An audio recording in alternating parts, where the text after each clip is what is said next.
The Multari Concordat's invasion fleet materialized above Earth to find the planet completely dark. No satellites. No orbital stations. No defense grid. War Premier Dreketh allowed himself a mandible click of satisfaction as his 800 warships settled into formation around the silent blue world. Scans confirm the intelligence reports, his second-in-command announced. Population centers abandoned. Power grids offline. No military presence detected within 30 million kilometers. Dreketh studied the tactical display with his cluster of primary eyes. The humans had fled. Their vaunted determination, their endless propaganda about never surrendering, all of it crumbled when faced with the Concordat's might. They'd evacuated their homeworld and run like prey animals before the hunt even began. Perfect. Begin planetary acquisition protocols, Dreketh ordered. I want occupation forces on the surface within 6 hours. The humans may have abandoned their world, but its resources are now ours. The War Premier's career had been built on conquests exactly like this. 43 worlds brought into the Concordat. 17 species subjugated. The humans would make 18, and Earth's water-rich biosphere would fuel Concordat expansion for generations. The fact that they'd surrendered without firing a shot only made the victory sweeter. War Premier, we're detecting unusual readings from the inner system. The sensor officer's tone carried uncertainty. Multiple objects on intercept trajectories. Velocity 0.27 light speed. Debris from their evacuation, Dreketh said dismissively. Maintain formation. Except the objects weren't debris. As they closed to weapons range, the sensor returns sharpened into 20 distinct contacts. Ships. Human ships, burning hard toward the Multari fleet with their reactors screaming at emergency output. 20 vessels against 800? Dreketh's laughter rippled through the bridge crew. This is their counterattack? Raise shields. Prepare primary batteries. Let's give these fools the honorable death they're so desperate for. The human ships didn't slow. They didn't break formation. They simply accelerated harder, their fusion drives pushing them to velocities that should have torn their crews apart from the G-forces. Lieutenant Mark Dubois watched the Multari fleet from his station aboard TCSS Hadrian's Wall, fingers dancing across tactical controls. Ma'am, enemy fleet holding position. They think we're charging them. Commander Sarah Okonkwo stood at the center of the bridge, arms crossed, dark eyes studying the holographic display with the patience of a woman who'd spent 4 years preparing for this exact moment.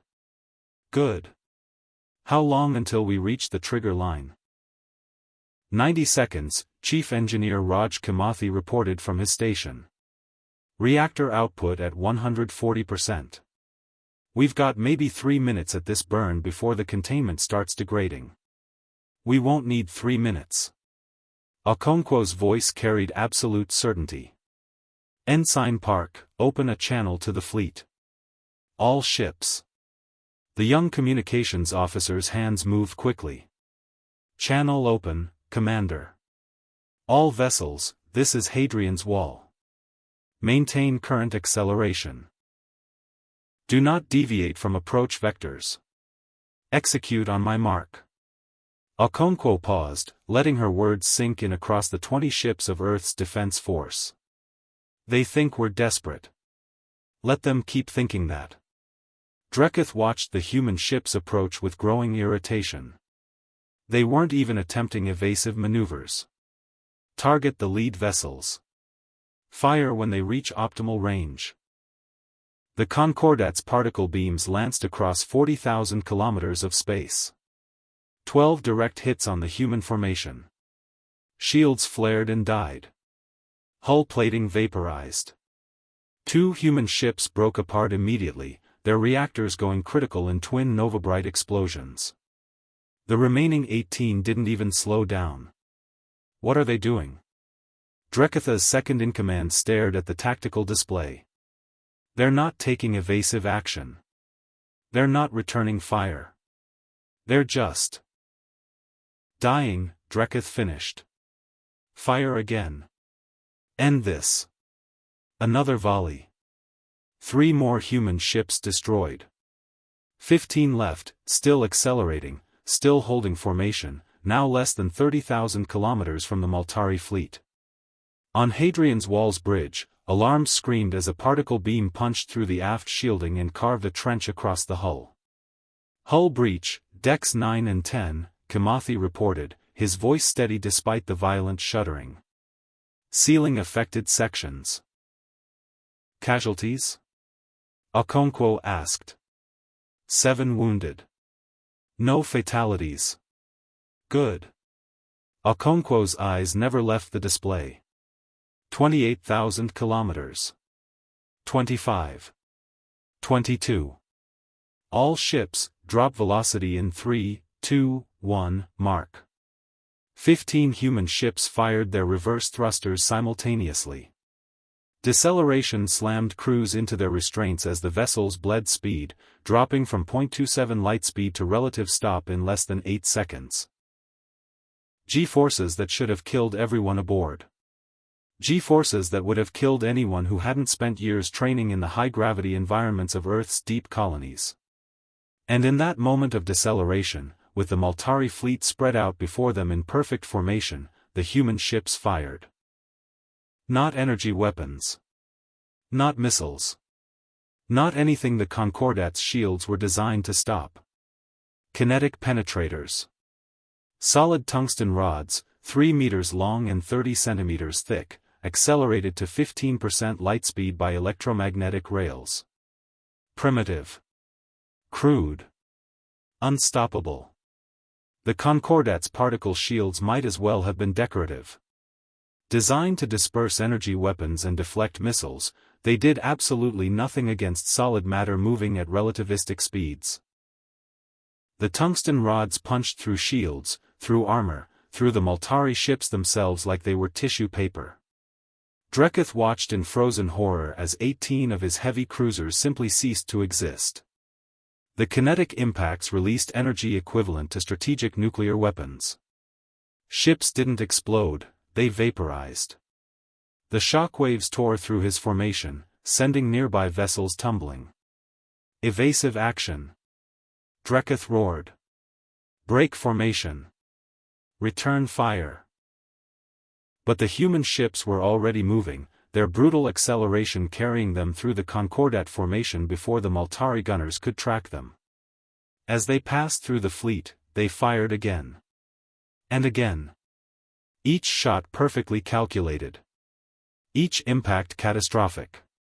War Premier, we've lost 37 ships in 40 seconds, his tactical officer reported, voice shaking.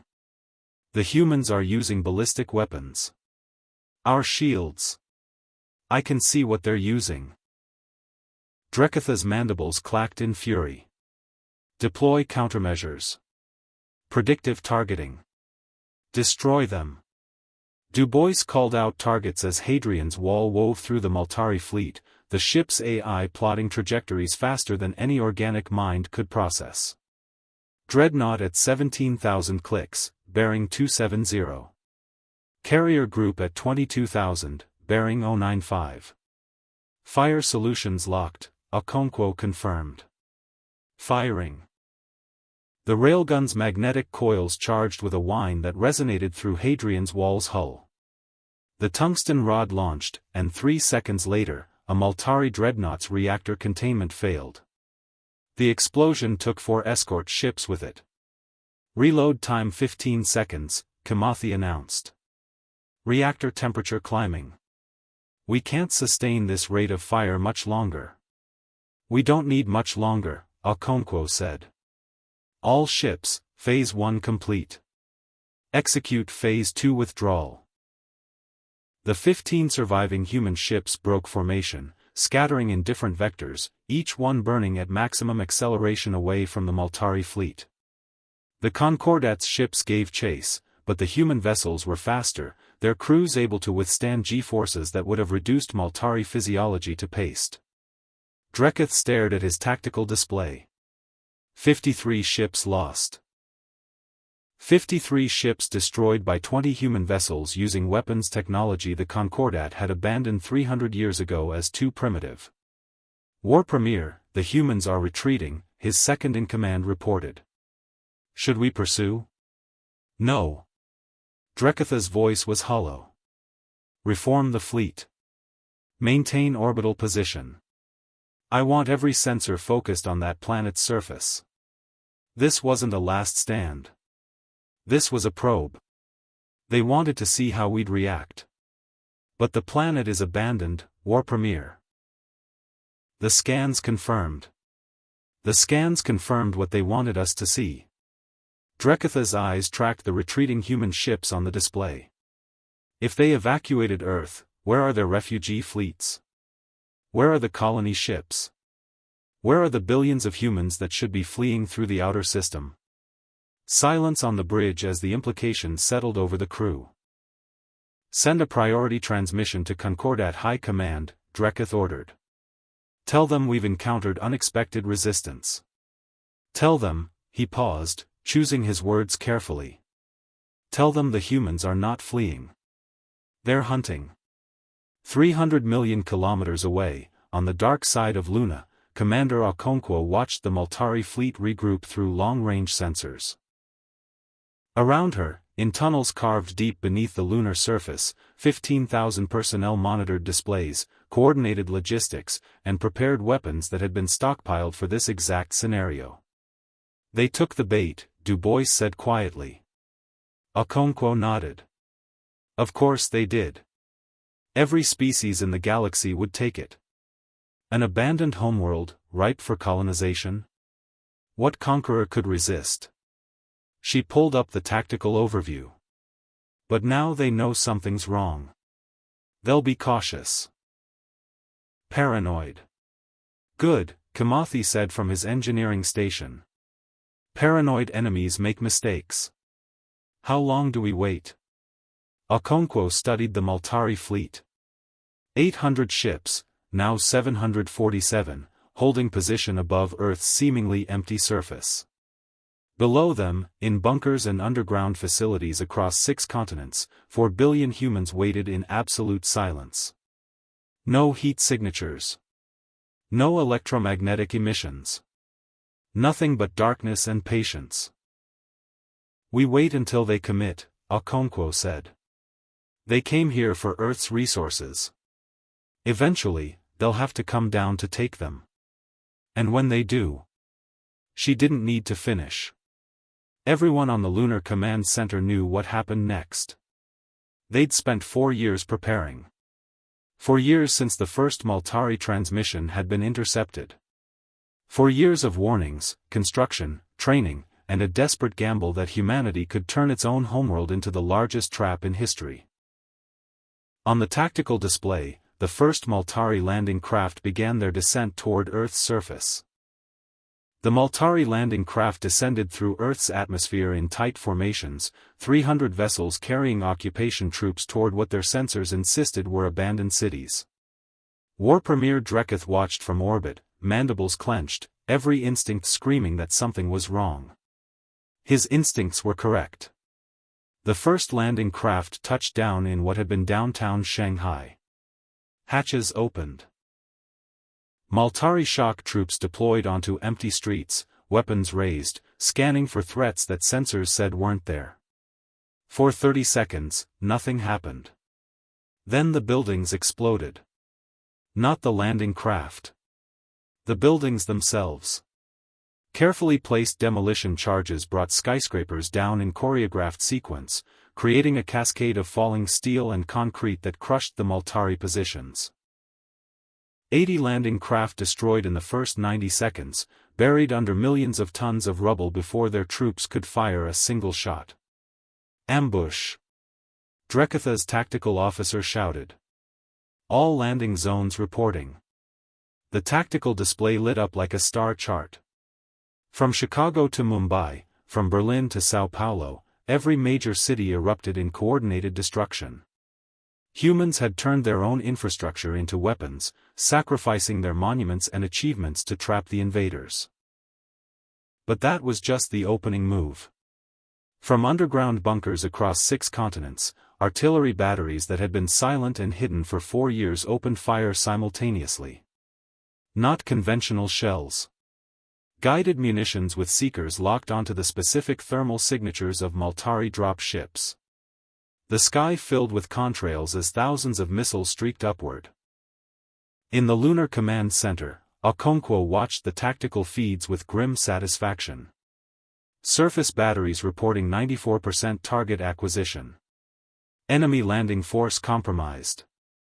Orbital fleet is repositioning, Du Bois announced. They're breaking formation to provide close air support. Good. They're predictable. Okonkwo keyed the fleet-wide channel. All ships, execute Phase 3. Let's show them what happens when they drop their shields to fire on ground targets. The human ships that had retreated after the first engagement came screaming back, this time from multiple vectors. Not 15 ships anymore. 30. 50. 73 human vessels emerging from concealment behind Luna, from the asteroid belt, from hiding positions scattered throughout the system. Every one of them burning hard toward the Maltari fleet.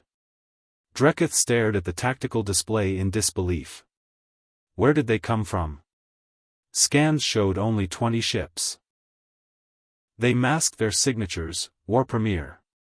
Powered down completely. We counted active reactors, not hulls. How long were they waiting out there? No one answered. The implication was too disturbing. The humans had positioned their entire fleet before the Concordat even arrived. They'd known. They'd prepared. The Maltari ships, shields lowered to maximize weapons output against ground targets, realized their mistake too late. Human railguns fired in devastating volleys. Tungsten penetrators slammed into unshielded hulls, and Concordat ships died by the dozen. Raise shields.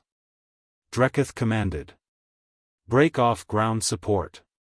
Reform defensive perimeter.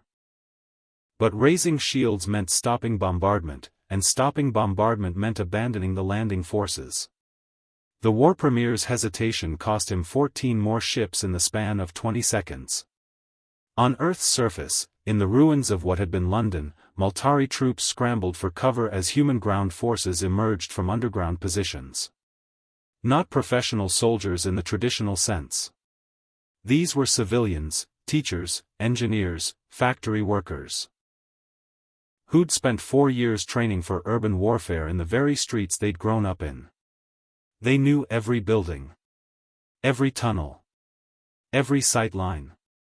The Maltari troops, disoriented and cut off from orbital support, found themselves fighting an enemy that appeared and vanished like ghosts, using weapons that seemed primitive but were devastatingly effective at close range. Fall back to the landing zones, a Maltari ground commander ordered, watching his tactical display dissolve into chaos.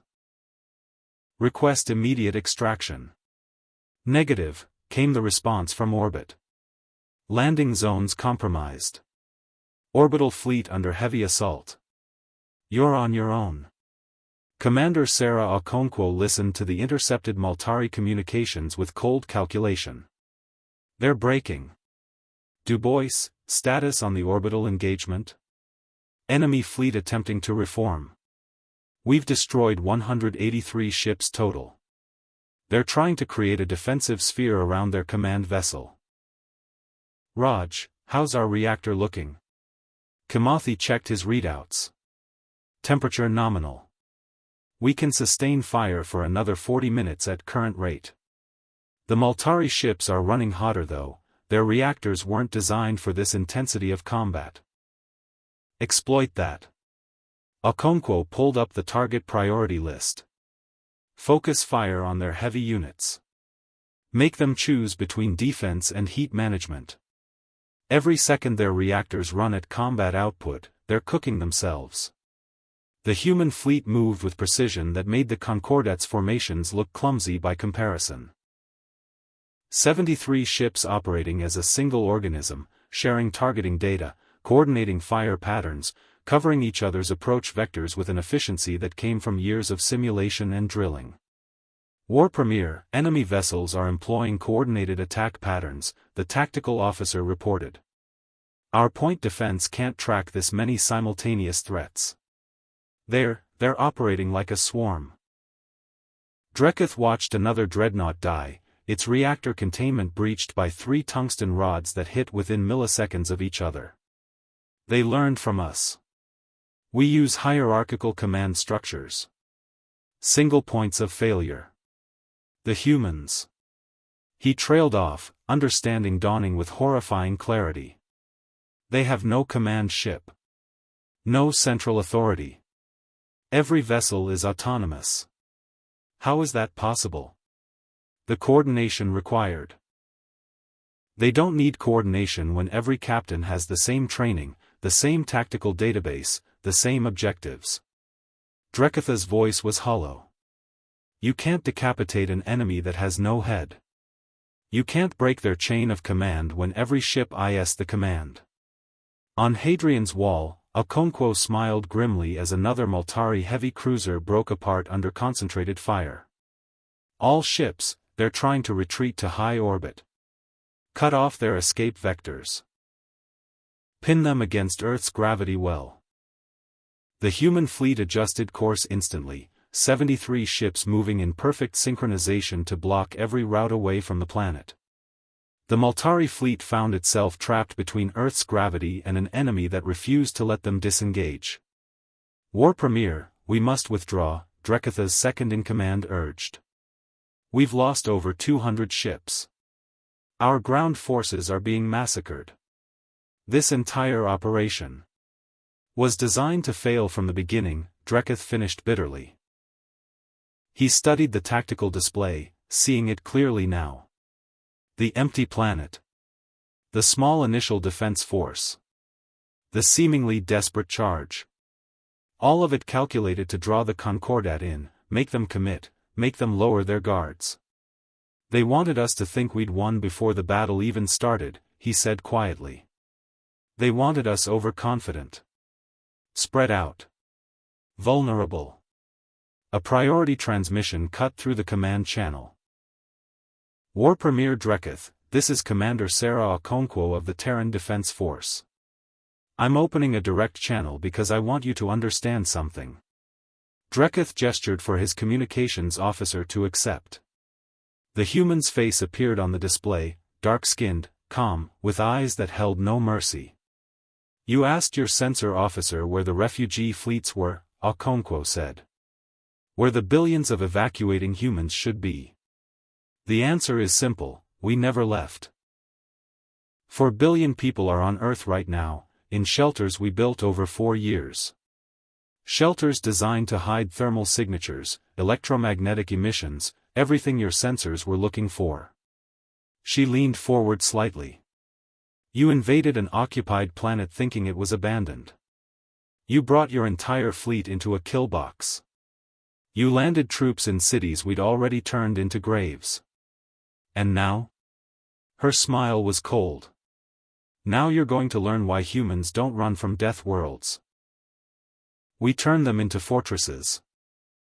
Dreketh's mandibles clacked in something between rage and grudging respect. You planned this. All of it. Since we first contacted you. Since we intercepted your first transmission, 43 months ago, Okonkwo confirmed. We've been studying you, War Premier. Your tactics. Your technology. Your psychology. We knew you'd come. We knew you'd see an empty Earth as easy prey. We knew you'd commit everything.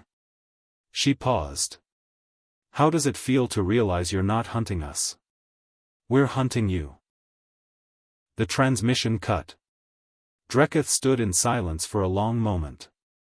Then, all ships, emergency withdrawal. Maximum burn. Abandon ground forces. We leave now or we don't leave at all. But the human fleet was already moving to intercept, and in those crucial seconds of hesitation, Dreketh watched his tactical options collapse. 300 ships remained of his original 800. The humans had 73. By every conventional calculation, the Concordat still had overwhelming superiority. Conventional calculations didn't account for humans who'd turned their homeworld into a trap 4 years in the making. Incoming missile swarms, Tactical reported. Thousands of contacts. Launching from Earth's surface. They're not hiding anymore, War Premier. There. The sensor display went white as Earth's entire hidden arsenal opened fire at once. Not just missiles. Electromagnetic pulse weapons. Laser batteries. Rail-launched kinetic swarms. Nuclear-tipped torpedoes. For years of production, stockpiled and waiting for this exact moment. Brace for impact, Dreketh ordered, but his voice carried the weight of a commander who already knew the battle was lost. The arsenal Earth had hidden for 43 months filled the space around the planet with fire and death. Thousands of missiles converged on the Maltari fleet from every angle, overwhelming point defense systems designed to handle dozens of threats, not thousands. Ships died in clusters, reactors breaching, hulls fragmenting, escape pods launching desperately into the void. War Premier Dreketh watched his fleet disintegrate. All ships, emergency jump. Activate hyperspace drives immediately. War Premier, we can't jump from this deep in the gravity well. I don't care if it tears the ships apart. Jump now or die here. Across the Concordat fleet, surviving ships charged their hyperdrive cores, safety protocols abandoned in the desperate need to escape. 47 ships managed the transition, their hulls screaming as they ripped through spacetime from inside Earth's gravity well. 16 more tried and failed, their drives catastrophically misfiring, creating brief supernovae as matter and antimatter mixed outside containment. The rest never got the chance. Human missiles found them first. Commander Okonkwo watched the enemy fleet scatter and die. Cease fire. Let the survivors run. I want them to tell this story. Ma'am, we have clean shots on at least 30 more vessels, Du Bois protested. I know. Okonkwo's eyes tracked the fleeing Maltari ships on the tactical display. But dead enemies can't spread fear. Let them go. Let them tell the galaxy exactly what happened here. On the surface, the remaining Maltari ground forces, those who hadn't been crushed in the initial building collapses or cut down in urban warfare, threw down their weapons. Human forces emerged from tunnels and bunkers, surrounding the aliens who'd come to conquer and found themselves conquered instead. Chief Engineer Kimathi pulled up the damage reports. Final count, we lost 11 ships total. Casualties estimated at 470 personnel. The Maltari lost 693 ships out of 800. 61 ships escaped. Ground forces, estimated 40,000 Maltari troops deployed, fewer than 3,000 survived to surrender. Our ground forces? Okonkwo asked quietly. 2,183 dead. 5,400 wounded. Kimathi's voice was steady but his eyes were dark. They fought in their own cities, Commander. They knew the cost. Okonkwo closed her eyes briefly. Victory, but never free. Mark every one of them. Full honors. They saved Earth. Across the Lunar Command Center, exhausted personnel began the work of damage assessment and recovery operations. 4 years of preparation. 43 months of silence, hiding, waiting. One battle, lasting 7 hours and 18 minutes, that decided humanity's place in the galaxy. On his damaged flagship, limping toward the edge of Sol System with what remained of his invasion force, Dreketh composed his report to Concordat High Command. His hands shook as he recorded. This is War Premier Dreketh, commanding officer of the failed Earth subjugation force. I am transmitting tactical data and survivor testimony. He paused, mandibles working soundlessly. The humans did not defend their world. They weaponized it. Every structure, every city, every resource was turned into a trap. They evacuated nothing. 4 billion humans remained on planet, hidden in shelters we couldn't detect, controlling weapon systems we never saw until they fired.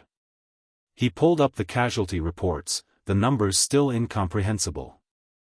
We lost 87% of the invasion fleet. The humans studied us for years before we even knew they existed as a spacefaring species. They knew our tactics, our technology, our psychology. They predicted our every move.